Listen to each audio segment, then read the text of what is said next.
The situation in Venezuela is very worrying. The country appears to be on the brink of a human rights abyss.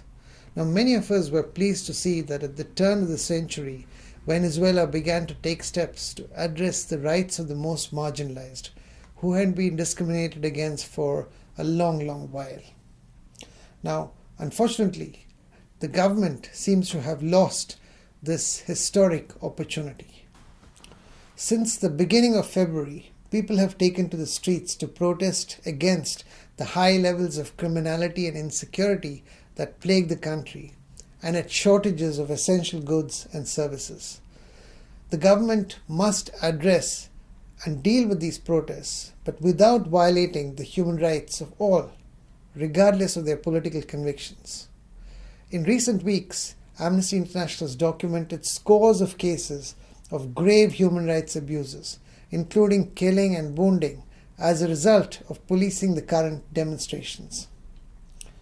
It is unacceptable and disturbing that 21-year-old Daniel Quintero was severely beaten, whipped, and threatened with being burned alive whilst in custody of the security forces.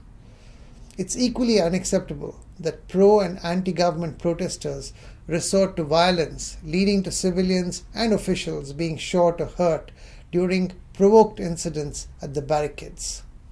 We've also received worrying reports on the abuses committed by armed pro-government groups. This surely has to be a wake-up call for the government. All the victims and their families deserve justice for the pain inflicted on them during these last few weeks. It's crucial that all these incidents are urgently investigated and those responsible are brought to justice. Equally, it's crucial that a plan of action is put in place so that the country doesn't fall into this abyss.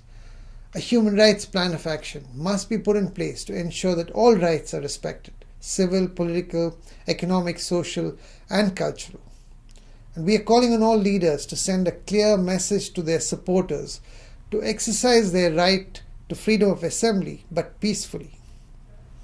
Amnesty International urges the government to send a clear signal that human rights violations are not going to be tolerated.